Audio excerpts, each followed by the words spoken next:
nasta'in ala amri dunya wad din. Asyhadu an la ilaha illallah wa asyhadu anna Muhammadan abduhu wa rasuluh. Rabbi shrah li sadri wa yassir li amri wahlul 'uqdatam min lisani yafqahu qawli. Subhanallahumma la ilma lana illa ma 'allamtana innaka antas samiul 'alim wa tub 'alaina innaka tawwabur rahim. Qala Allah ta'ala fi kitabihil karim, a'udzu billahi minasyaitonir rajim. Bismillahirrahmanirrahim.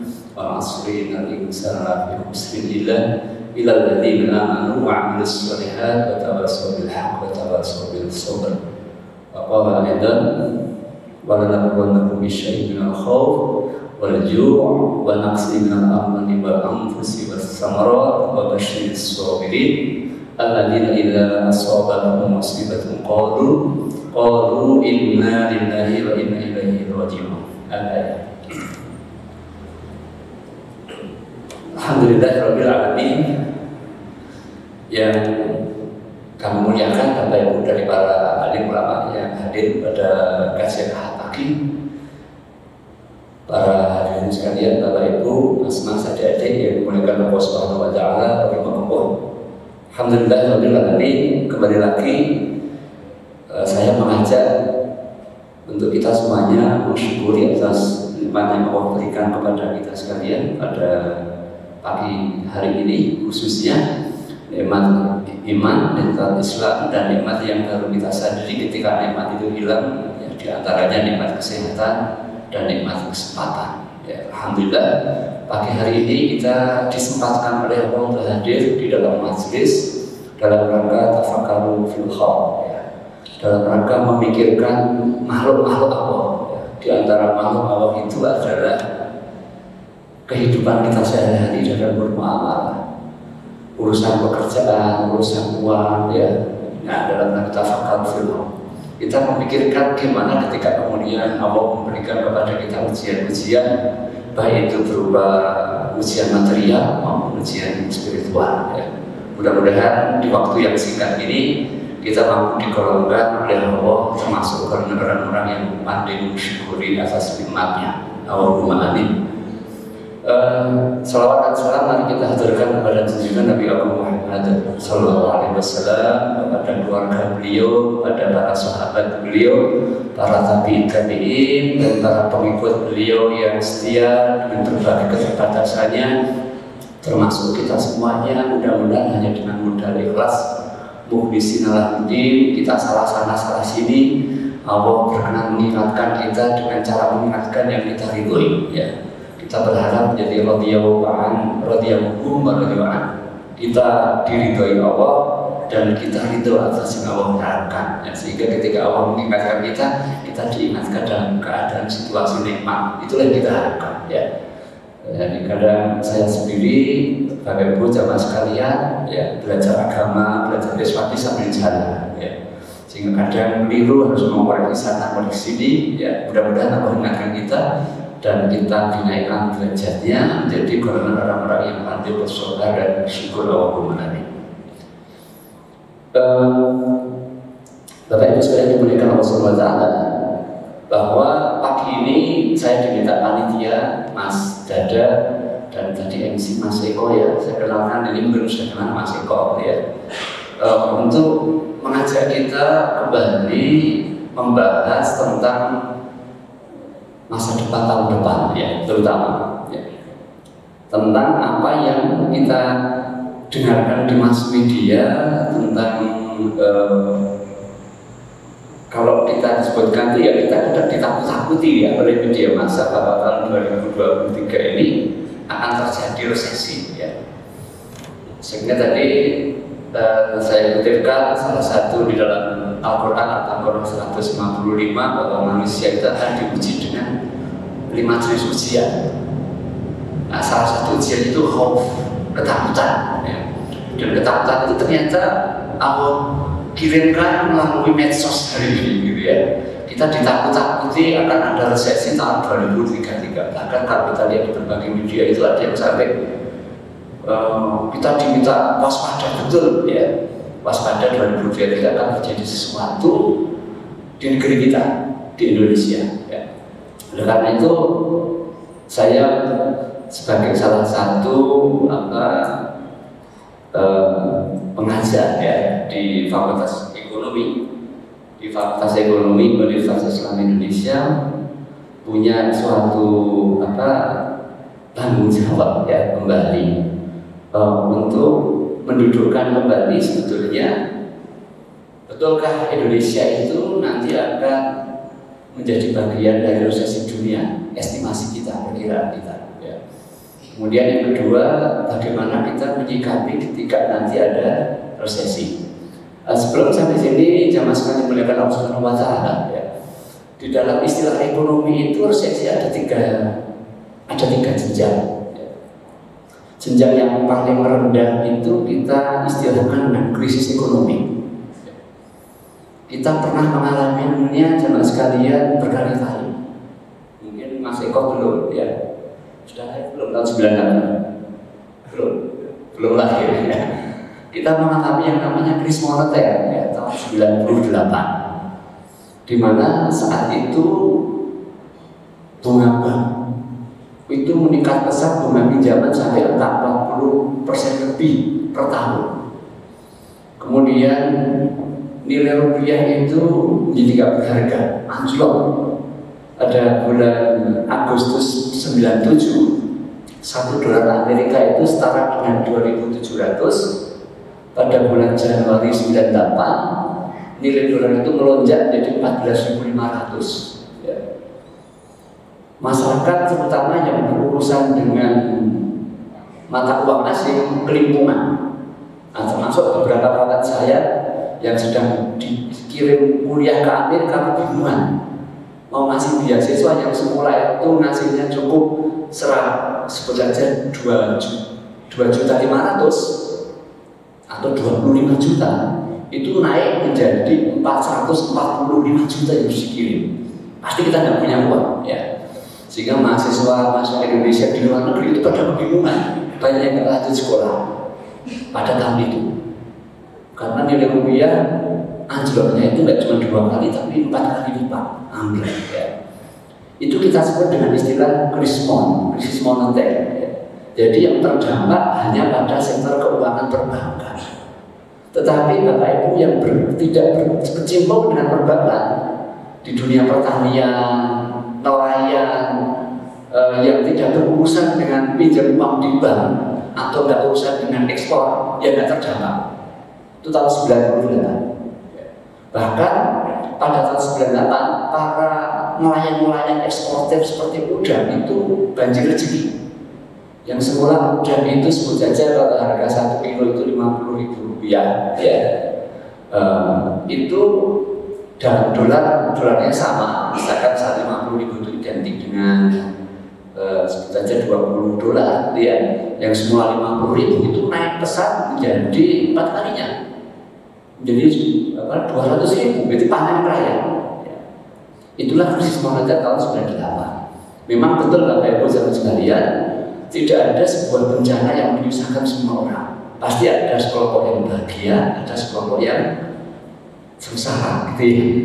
Nah itulah mungkin memperkirakan rezeki di tahun 98. Kemudian tanpa disangka Bapak Ibu sekalian, jamaah sekalian, dan tidak lama lagi tahun 2008 kita mengalami krisis keuangan lagi yang kita sebut dengan krisis keuangan global ya, yang berawal dari Amerika dan Cina. Yang sejarah awalnya itu Cina itu kekayaannya melonjak sehingga orang-orang Cina bingung mau ditaruh mana duitnya. Ditaruhlah di Amerika karena dianggap Amerika tempat yang aman untuk taruh uang. Nah, karena di Amerika kebanjiran uang, bank-bank di Amerika bingung mau dibuang di mana duit itu. Maka dibuatlah KPR, kredit kepemilikan rumah di Amerika. Semua orang yang sudah punya rumah tapi uang di bank masih sisa.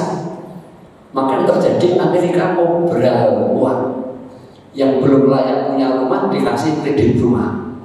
Yang terjadi apa? Masyarakat Amerika itu utangnya berubah. Karena harusnya itu dia jatah utangnya sudah pol dan maksimal ya. Itu banknya turun duit, gelontori gitu, gelontori. Waktu berlanjut, waktu 1, 2, 3 bulan masih bisa ngangsur. lama habis duitnya itu masuk. Maka saat itulah terjadilah keruntuhan Amerika.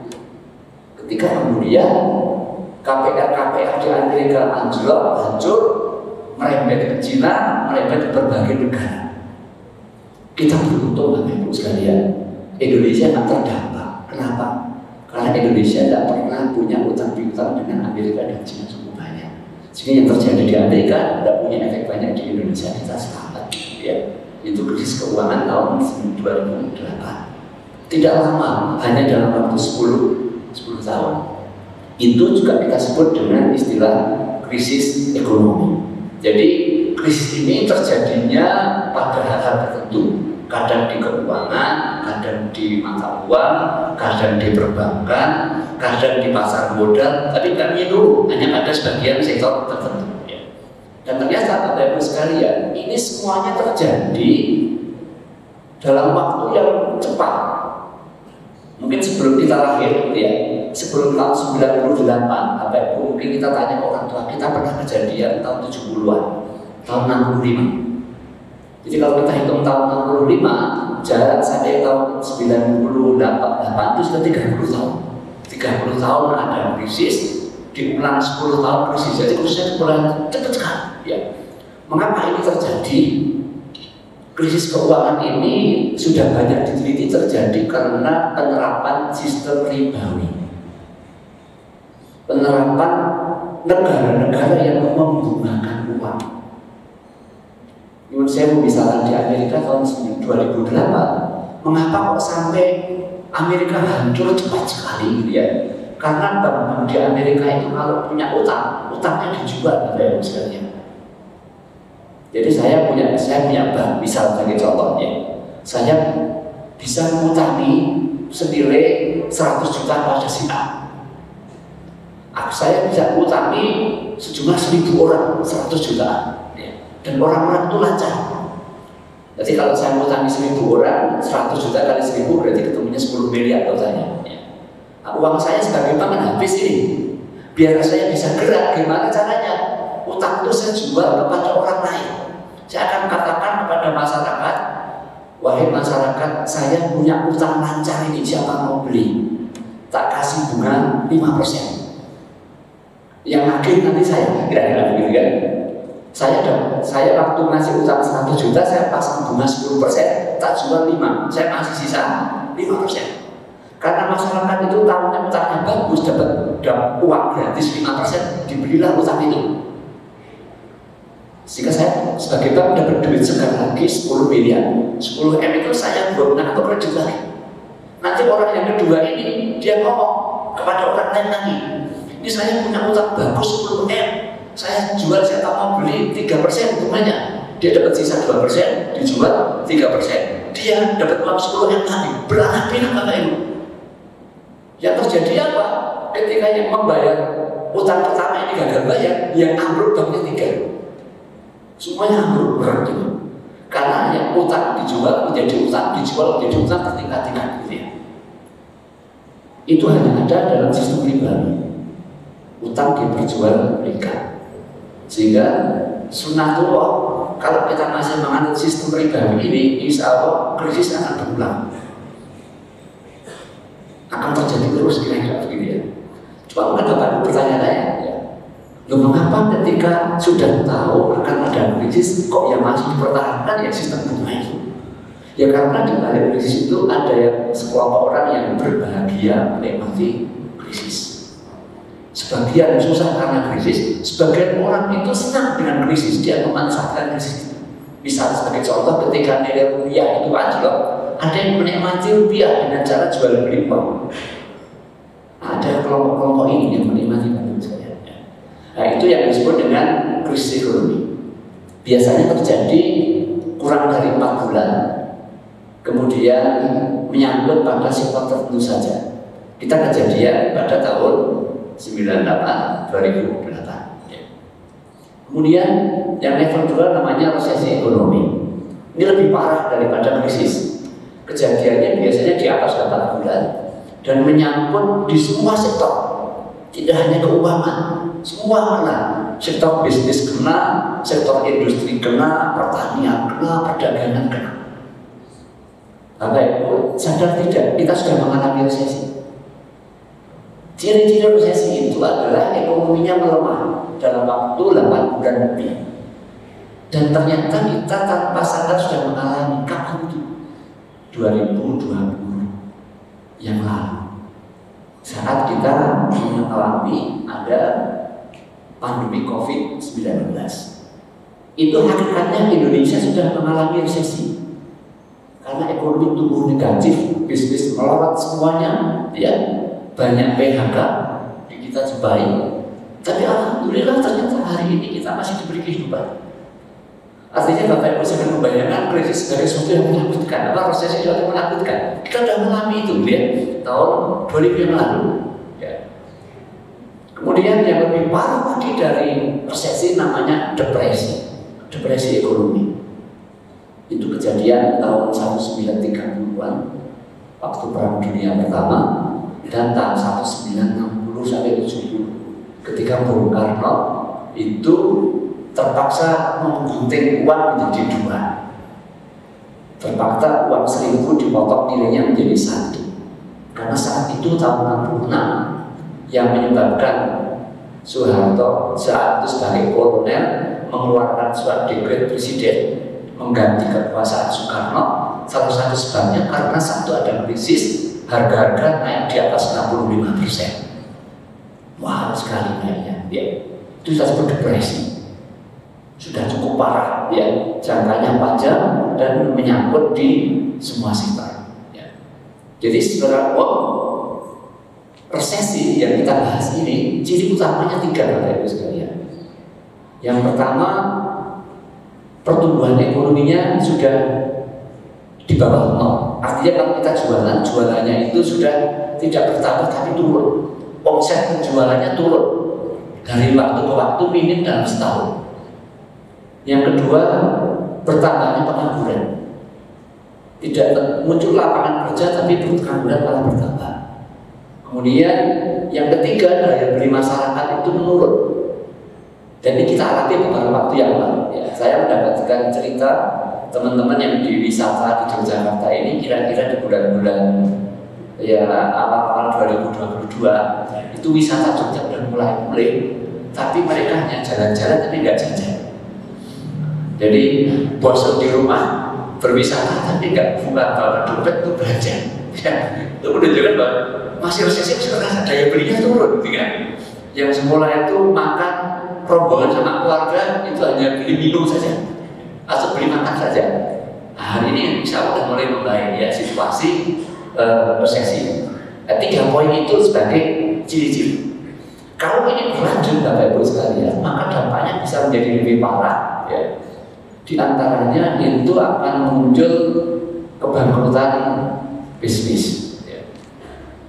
Tahun 2020 kita mengalami resesi tapi bukan keuangan yang disebabkan oleh pandemi COVID yang menyentuh semua sektor, ya. Sehingga ini sudah kita jumpai ada beberapa sektor yang lumpuh, pariwisata, transportasi, dan beberapa sektor yang membutuhkan ketemu orang secara langsung, ya. Sehingga terpaksa harus tutup seperti waralaba, toko-toko, ya. Sempat dalam waktu 2 tahun banyak yang kolaps dan bangkrut. Tetapi ini masih beruntung, ya. Beda dengan bangkrutnya bank yang membuat pemerintah harus turun tangan alami. Tapi kalau waktu pandemi kemarin, ya, beberapa toko retail, hotel yang bangkrut itu pemerintah nggak merasa harus turun tangan. Kenapa? Karena bangkrutnya hotel dan wisata tidak punya dampak yang besar sekali bagi masyarakat Indonesia secara umum. Jadi yang pertama itu. Yang kedua, kalau dibiarkan, resesi ini bisa menyebabkan kegagalan bayar utang. Gara-gara resesi yang lalu, Bapak Ibu sekalian, pemerintah harus menggelontorkan uang untuk meningkatkan daya beli masyarakat agar masyarakat hidup bisa belanja, ya. Karena uangnya habis. Ada yang dapat Rp300.000 per bulan sampai berapa bulan. Pemerintah ternyata menghabiskan lebih dari 3.000 triliun untuk COVID saja. yang berdampak hari ini utang pemerintah di atas 7.000 triliun. Apa masalahnya? Utang tidak gratis, Bapak Ibu, ada bunganya dan harus kita bayar, ada jatuh temponya. Maka kalau kita hati-hati yang terjadi, kita bisa gagal bayar utang. Per tahun kita harus melunasi sekitar 500 triliun rupiah. Dari mana duit itu? Maka kalau pajak nggak bisa masuk, pemerintah juga gagal bayar utang. Maka satu sisi taat pajak itu menyelamatkan negara, karena negara butuh uang untuk bayar utang. Kalau negara gagal bayar utang dan kita harus utang lagi, suatu saat kita bisa dibeli negaranya oleh sang pemberi utang, dibayar dengan aset, dan itu nggak kita inginkan. Kita masih berharap Indonesia ini milik rakyat, gitu ya. Maka bukan promosi gitu ya, taat pajak itu bagian komitmen dalam menyelamatkan negara, ya. Negara dalam situasi hutang karena kemarin salah satunya untuk apa? Mendorong daya beli masyarakat. Kita punya contoh beberapa negara yang hilang gara-gara gagal bayar utang. Di antaranya Zimbabwe, satu negara miskin di benua Afrika, gagal bayar utang, terpaksa harus dibeli oleh Cina negaranya. Mata uangnya diganti menjadi mata uang dolar Cina. Kita tidak ingin itu, ya. Kita selamatkan dari masalah. Kemudian dampak lanjutan kalau resesi ini berkepanjangan, maka bank-bank itu menjadi tidak punya duit untuk ngasih kredit. Uang itu menjadi mahal, ya. Karena tidak bisa bayar utang, mau nyari kredit susah. Ini juga kita harapkan. Padahal bisnis itu bisa tumbuh kalau ada suntikan dana. Tapi kalau bank-bank tidak bisa menyuntik dana, nah ini jadi masalah lagi. Nah itu beberapa dampak. Jadi kalau kita perhatikan secara global, tadi Mas Eko sudah menjelaskan, betul memang Bapak Ibu, beberapa negara di dunia ini sudah mulai resesi, ekonominya turun. Jadi terutama sejak tahun 2020, 2021, 2022. Mana itu? Kalau saya bacakan Bapak Ibu, beberapa negara itu yang mengalami resesi itu justru terbesar di Eropa. Negara maju Eropa itu mengalami resesi yang besar berat. Kemudian beberapa negara di Asia Timur, yang paling parah Rusia. Rusia ini mengalami resesi diperparah oleh perang, ya, karena dia menyerang Ukraina, diembargo oleh berbagai negara, resesinya memarah di Rusia dan punya dampak ke berbagai negara lain yang punya hubungan dagang dengan Rusia. Kita bersyukur tidak punya hubungan dagang banyak dengan Rusia, sehingga dampaknya nggak begitu. Ya.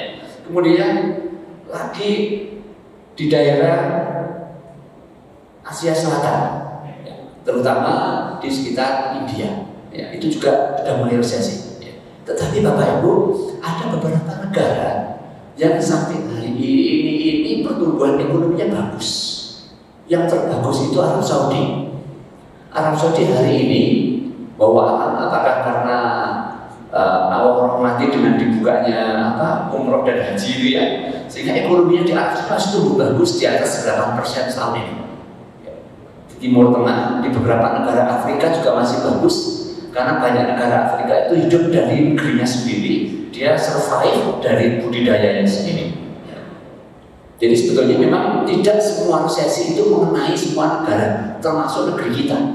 Hari ini ekonomi kita masih tumbuh sekitar 5%, masih baik. Kita terbaik di kawasan Asia Tenggara ekonominya. Jadi momok-momok yang menakutkan itu terjadi di negeri sana, sebetulnya ya, di negeri yang tempat lain. Yang kedua, apa betul ada pengangguran? Betul Bapak Ibu.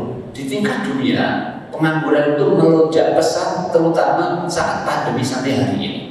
Ya. Jadi mereka layak kalau khawatir muncul pengangguran. Daya beli masyarakat juga menurun, terutama lagi-lagi sejak pandemi. Singkat cerita, sebetulnya pandemi COVID-19 2020 itu dampaknya belum selesai di berbagai negara. Salah satu sebab utamanya karena pemerintah gagal di dalam mendorong daya beli masyarakat. Ya. Rata-rata pemerintah itu utang untuk meningkatkan daya beli masyarakat dan belum bisa memulihkan. Dampaknya double. daya beli masyarakat belum pulih, hutang sudah harus dibayar bunganya dan pokoknya. Jadi ganda, ketika yang dihutang itu belum bangkit, utangnya masih tinggi, ya ini double, ya jadinya dia bebannya berganda.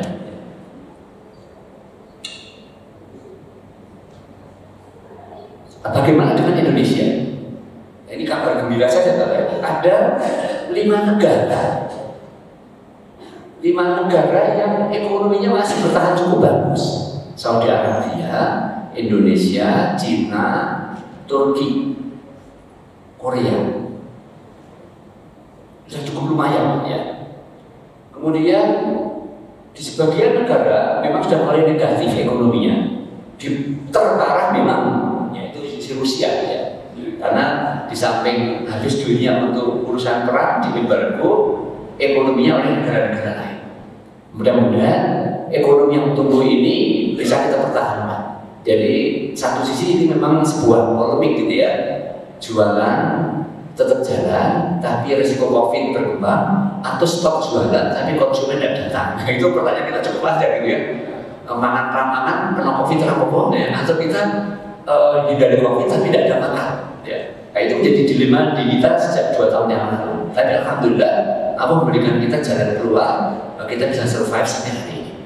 Kemudian yang kedua, apa betul daya beli masyarakat bisa turun? Betul, terutama tahun 2019-2020. Mei 2021 daya beli kita sudah mulai meningkat, meskipun peningkatannya itu gara-gara dikasih duit pemerintah, disupport. Ya, ini kira-kira ketika support pemerintah diambil, masih bagus nggak daya belinya? Bapak Ibu sekalian, Indonesia ini ekonominya hidup itu hampir 60% ditopang oleh belanja. Artinya kita hidup itu karena makan, karena minum, karena beli, ya, bukan karena jualan. Ya. Sementara di banyak negara Eropa hidupnya karena jualan. Mengapa ekonomi Eropa terdampak? Karena dia jualannya ke luar negeri, ekspor. Ketika pembelinya terdampak, mereka terdampak. Mengapa kita agak aman hari ini? Karena kita suka pembelanja kampung kita sendiri. Jadi ketika negara luar kena dampak, dampaknya nggak begitu masuk ke kita. Ya. Tapi bahayanya satu, ketika belanja ini berkelanjutan, kita nggak punya tabungan, jangka panjang kita akan bisa tumbuh. Jadi gaya belanja, ya. Utang untuk kita berkembang. Kemudian yang kedua, apa betul di kita pengangguran meningkat selama 2 tahun terakhir ini, Bapak Ibu sekalian? Tahun 2020 itu pemerintah melakukan kegiatan gencar penciptaan lapangan kerja secara masif, proyek-proyek padat karya, dan ternyata tingkat pengangguran itu bisa berkurang pelan-pelan sampai 2021 ini.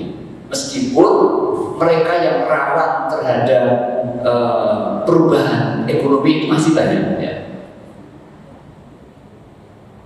Jadi Bapak Ibu sekalian, kita diuntungkan satu sisi itu Indonesia tidak terkoneksi dengan resesi global, jika satu sisi kita agak aman. Kalau toh kita kena dampak, dampaknya paling berat sendiri ketika negara lain pada boleh, gitu ya. Seperti kasus 2010 itu begitu yang terjadi. Negara lain tidak boleh, baru dampaknya kena kita. Karena negara kita yang beli barang impor juga tak banyak, negara kita yang ekspor juga tak banyak jumlahnya. Tetapi Bapak Ibu sekalian, meskipun demikian, ada beberapa tantangan yang harus kita waspadai. Yang pertama, saya sampaikan lagi pertama tadi, beban utang kita tinggi. Maka kalau kita hati-hati, ini menjadi beban negara dan beban rakyat. Kita tidak sadar bahwa Bapak Ibu yang dapat atau kita yang dapat uang apa itu namanya? BLT. BLT itu yang dapatkan bahagia, alhamdulillah ya. Tapi sadar tidak bahwa uang itu dari utang negara yang harus dibayar bunganya. Kalau negara nggak kuat bayar, yang kena kita lagi. Salah satunya pemerintah mencari objek pajak agar penerimaan negara naik. Termasuk pemerintah dalam tanda kutip terpaksa menaikkan harga BBM demi mengurangi subsidi agar beban utang bertambah. Jadi sebetulnya kita itu yang makan uang kita sendiri. Yang kita nikmati itu tanpa sadar, ya kita yang bayar. Kira-kira gitu. Cuma ada yang bayar banyak, ada yang bayar dikit. Ya.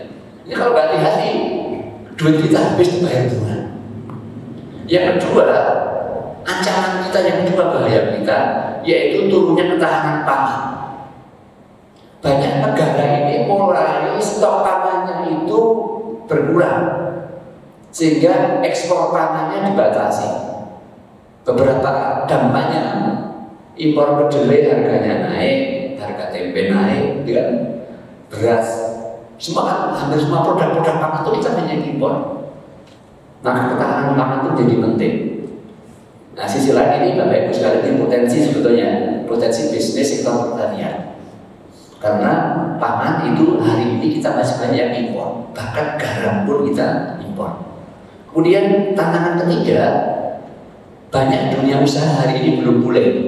Salah satu sebabnya karena daya beli masyarakat belum pulih, ya. Sehingga meskipun Jogja ini hidup dengan wisata kuliner, tapi kulinernya belum balik kembali seperti semula. Yang keempat, di kita masih ada sekitar 60% lebih masyarakat Indonesia yang rawan resesi, yaitu mereka yang per hari belanjanya, pengeluarannya di bawah Rp50.000. Itu masih banyak jumlahnya di kita.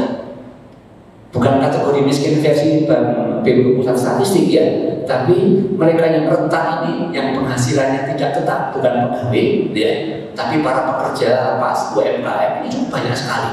Kalau ada goncangan ekonomi, mereka akan berbahaya. Tantangan yang belum kita hadapi. Oke, nah itu harapan saya menyemangati Bapak Ibu bahwa satu, tidak usah khawatir tentang resesi. Yang kedua, hati-hati dengan beberapa ancaman tadi. Yang terakhir yang bisa saya sampaikan, bagaimana kemudian sikap Islam tentang hal ini? Ya. Hal yang ingin saya sampaikan Bapak Ibu jamaah sekalian, satu, bahwa resesi ini bagian dari seni dari kacamata Allah. Ya. Resesi ini merupakan keindahan hidup, bahwa hidup itu ya naik dan turun. Ya. Tadi di dalam surat Al-Baqarah ayat 155 Allah sudah menjelaskan, A'udzubillahi minasyaitonirrajim, wa lanabluwannakum bisyai'in minal khauf wal ju' wa naqsi minal amwal wal anfusi was thamarat. Bahwa kita itu manusia muslim non muslim semuanya akan diuji dengan bentuk ketakutan, kemudian kelaparan, kekurangan harta, kekurangan jiwa, dan buah-buahan. Nah, hari ini kita alami, ya, dan mungkin ke depan akan kita jumpai dalam bentuk kekurangan itu. Pertanyaannya, sikap kita bagaimana? Ya. Dua hal penting Bapak Ibu sekalian yang dijelaskan oleh Rasulullah SAW terkait bagaimana kita menyikapi ketika diuji dengan kekurangan-kekurangan tadi. Yang pertama adalah lanjutan ayat tadi, ya, Babasiri Shobirin, berilah kabar gembira kepada mereka yang bersabar. Yaitu apa? Mereka yang mengatakan bila asobatu musibah qalu inna lillahi wa inna ilaihi raji'un. Yaitu mereka yang sabar menerima qadarullah. Itu kalau kita yang kebetulan menerima takdir itu. Dalam hadis riwayat Muslim, Rasulullah menjelaskan orang Muslim itu ciri khasnya jika dia dapat sesuatu yang menyenangkan, dia bersyukur. Kalau dia ada keburukan, dia bersabar. Itu nomor satu. Ya. Yang kedua, dalam hadis riwayat Ahmad, Rasulullah SAW itu juga menceritakan, ajaban lil mu'minin la yaqdillahu lahu syai'an illa kana khairan. Yang artinya sesungguhnya sungguh menakjubkan seorang mukmin itu. Jadi Rasul sendiri memuji umat mukmin. Yang dipuji bukan muslim, mukmin.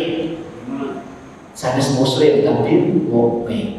Mukmin itu orang yang menjalankan Islam dengan dasar iman, tidak sekedar menggugurkan kewajiban iman. Yang Rasulullah takjub itu kepada mukmin. Apa yang bikin Rasulullah takjub? Yaitu dia begini, lanjut aja. Tidaklah Allah menetapkan kepadanya sesuatu kecuali itu merupakan kebaikan baginya. Jadi orang mukmin itu selalu berhusnudzon, berprasangka baik bahwa semua kejadian yang menimpa dirinya dan sekelilingnya itu pasti mengandung kebaikan, termasuk resesi. Jadi orang mukmin itu selalu berpikir positif, di balik musibah itu pasti ada manfaat.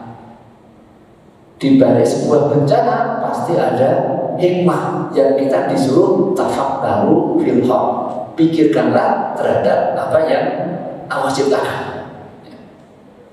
Oleh karena itu Bapak Ibu sekalian, bagaimana cara kita mengatasi ketika nanti ternyata resesi ekonomi itu atau kekurangan finansial itu terjadi pada diri kita? Nah, sebetulnya dalam hal ini ada dua hal ya. Solusi bagi sebuah negara dan solusi bagi pribadi.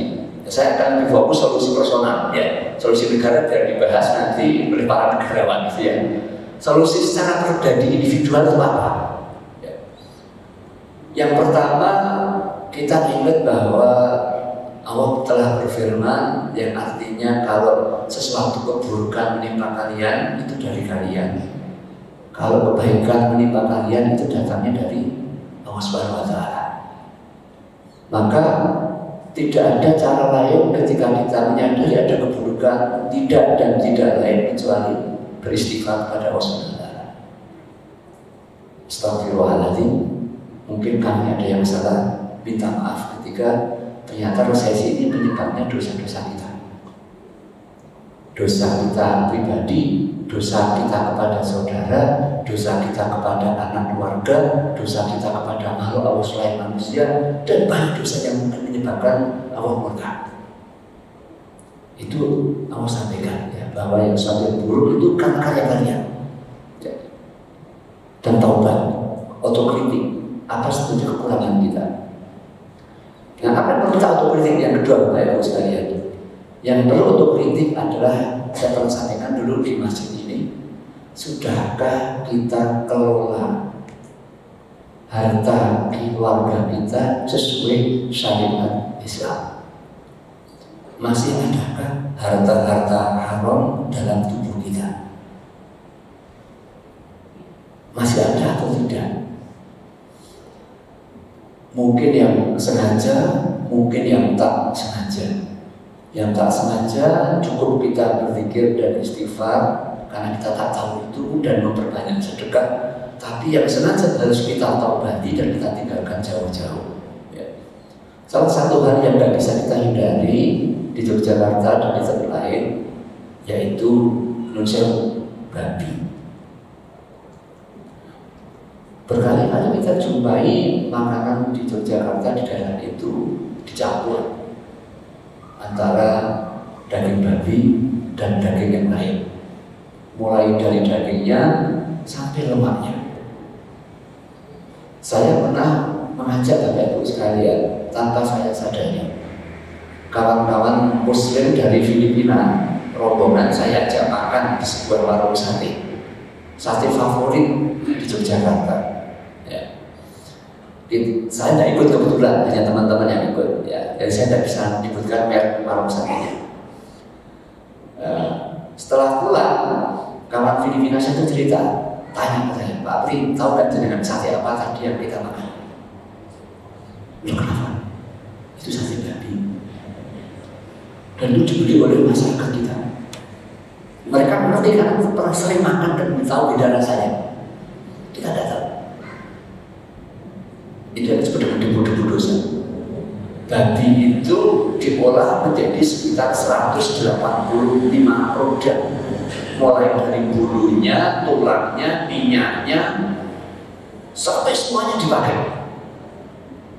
Dan nyebar kemana-mana, mulai dari makanan, kosmetika, perisai, pengawet, tidak mudah menghindari. Jalan termudah menghindari Bapak Ibu kalau beli makanan yang berlabel halal. Cara paling aman. Cuma kita punya masalah. Masalahnya yaitu ketika kita beli makanan ke pedagang kecil, tidak mungkin dapat sertifikat halal. Tapi Bapak Ibu yang punya usaha pedagang, ya, atau kuliner, silakan pemerintah memfasilitasi sertifikasi halal gratis per tahun sekitar 200.000 UMKM di Indonesia bisa masuk di halal.go.id, nggak berbayar ya. Tapi ya pakai antrian kira-kira gitu kan. Atau kalau tidak nanti bisa datang ke Majelis Ulama DIY yang berkantor di Jalan Kapas dekat Semanggi ya, daerah Semanggi di situ. Bapak Ibu yang punya kuliner nanti bisa dibantu di sana bagaimana akan dapat sertifikasi halal. Itu poin nomor 1 Bapak Ibu. Monggo kita koreksi. Jangan-jangan masih ada rezeki yang halal. Lagi contoh fakta saya sampaikan ya. Saya pernah ketemu dengan Bapak Kiai di Sidogiri beberapa puluh tahun yang lalu. Beliau menceritakan sejarah lahirnya Baitul Mal wa Tamwil Sidogiri yang sekarang omsetnya di atas 2 triliun. Dulu masih kecil. BMT itu lahir bukan untuk cari duit. BMT itu lahir dalam rangka menghindari santri dari riba. Karena saat itu Pak Kiainya itu menemukan bahwa santri-santri yang diajari di pondok itu ketika diajari pada nggak fokus, susah masuk terima pelajaran dari Pak Kiainya. Padahal sudah di-camp di pondok, dikirim orang tuanya. Maka Pak Kiainya berpikir bahwa salah satu penyebab hidayah susah turun itu karena di dalam perutnya kemasukan makanan yang haram. Itu kata hadis. Bahwa kalau dalam tubuh kita 2 hati itu kotor, kotorlah semua tubuh. Maka Pak Kiai berpikir jangan-jangan di dalam perut santri-santriku itu ada makanan haram. Maka kemudian beliau meminta kepada para wali santri agar tolong anak-anak kalian yang dikirim di pesantren kami jangan dikasih makanan haram. Dan ditunggu waktu beberapa lama ternyata tidak berubah. Santri masih susah untuk fokus belajar ngaji. Pak ini masih penasaran, ada apa ya? Kemudian dicek, para santri itu kalau makan di mana? Ternyata santri itu ketika makan sebagian pada jajan di warung-warung sebelah. Ya. Belinya makanan apa? Ya makanan biasa, tahu goreng tempe goreng, gede bakmi dia. Gak ada yang salah. Dicek lagi coba. Ternyata ketika dicek ketemu salah satunya bahwa pedagang-pedagang kecil di sekitar pondok itu dia jualan dengan modal yang pinjam dari para rentenir, dipinjemi pakai bunga. Maka para Pak Kiai beristighfar, jangan-jangan ini masalahnya. Akhirnya Pak Kiai mengumpulkan beberapa kiai lain, terkumpul uang 3 juta rupiah saat itu. Uang itu dipakai untuk menutupi utangnya para pedagang yang ada di sekitar pondok. Ya.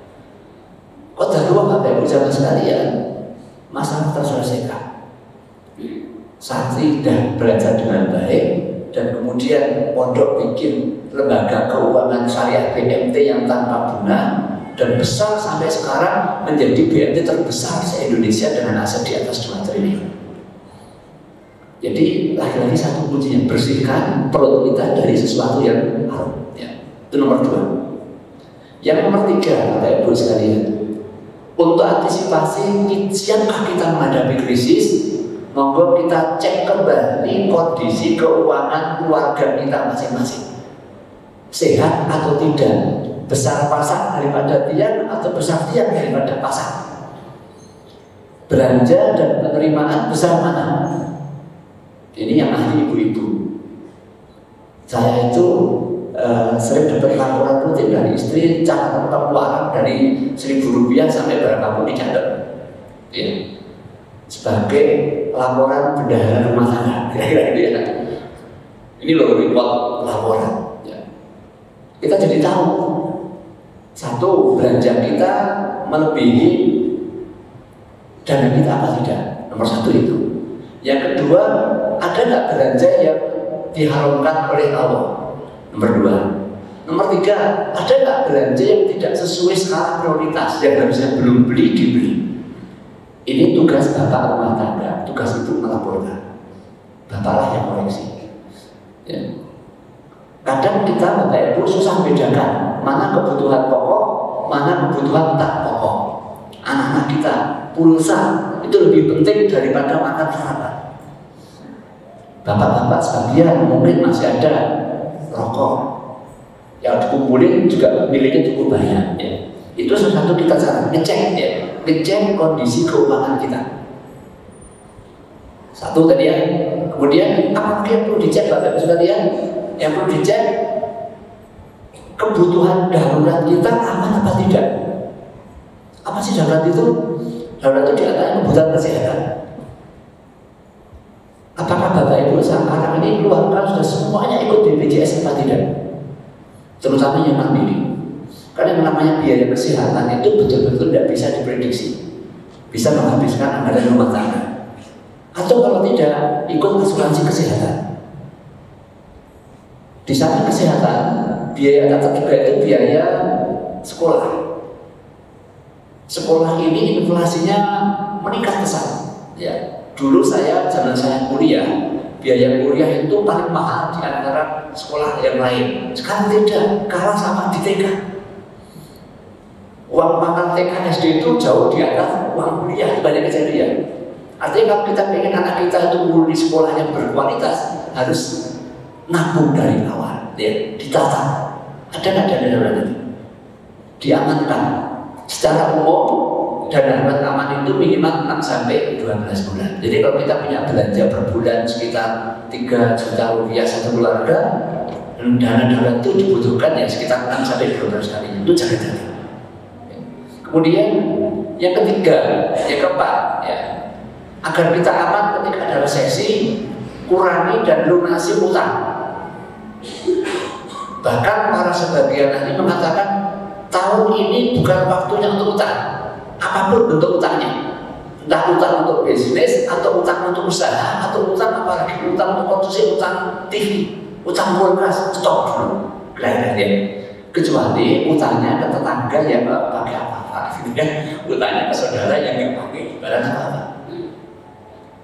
Utang yang ke bank kalau ada segera lunasi. Karena ketika ada krisis, bank nggak akan peduli, akan menyita aset kita ketika kita gagal bayar. Kemudian yang terpenting lain lagi, yaitu kalau Bapak Ibu punya sisa pendapatan, maka amankan pendapatan itu pada investasi yang aman. Jangan terjebak pada investasi BODONG bodong yang menjanjikan untung tinggi. Investasi yang aman itu apa? Di antaranya emas. Ya. Emas itu dijual mudah dan nilainya relatif aman. Atau kalau Bapak Ibu kerja, ada lagi investasi aman tapi agak milenial, yaitu yang namanya surat berharga syariah negara.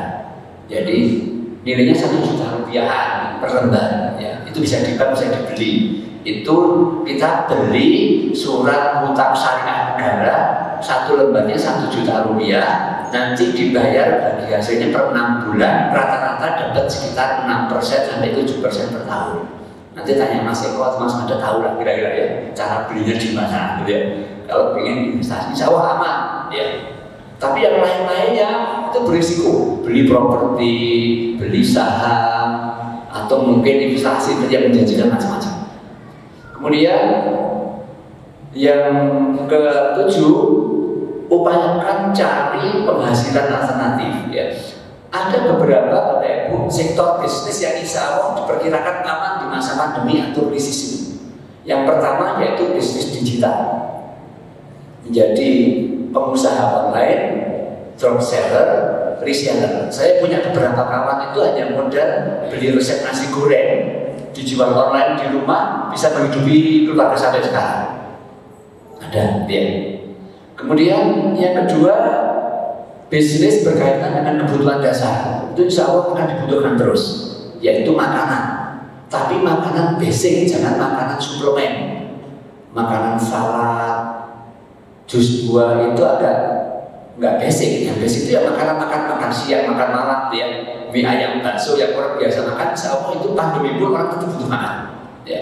Hanya tinggal di urusan rasa. Dan yakinkan bahwa makanan kita makanan yang halal, ya. Sebelum mendapat label halal, kita boleh melabeli sendiri atas izin dari Majelis Ulama Indonesia. Kemudian yang ketiga, bisnis yang insya Allah ini survive di masa pandemi, yaitu bisnis jasa kesehatan. mulai dari desinfektan, masker, alat-alat kesehatan, ya ini masih hidup sampai sekarang. Ada banyak mahasiswa saya di sana masih ada, dan sekarang masker itu udah jadi kostum ya. Orang nggak rasanya ada yang hilang kalau nggak pakai, ada yang benar-benar sudah jadi kebutuhan nyetok. Kemudian yang keempat, bisnis yang akan berjalan terus itu bisnis logistik, delivery service ya. Ada DJT, ada apa itu, Gosen, ya semacam itu akan bertahan. Atau jenisnya logistik yang mengirim pengiriman barang. Kemudian yang kelima, ekonomi kreatif halal.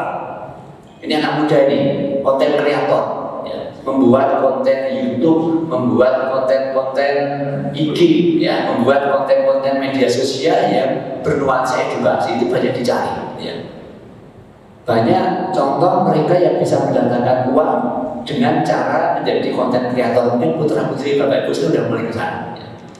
Ya. Yang terakhir Bapak Ibu sekalian, yang tidak boleh kita lupakan, siapkan sedekah kita. Karena sedekah itu obat segala penyakit, termasuk obat terhadap krisis ekonomi. Bahkan beberapa ustadz itu menyarankan, kalau Anda punya problem ekonomi, obatilah dengan sedekah. Ya, karena sedekah akan melapangkan rezeki. Maka kan bahwa alam bisawab, kalau ada mau didiskusikan. Assalamualaikum warahmatullahi wabarakatuh.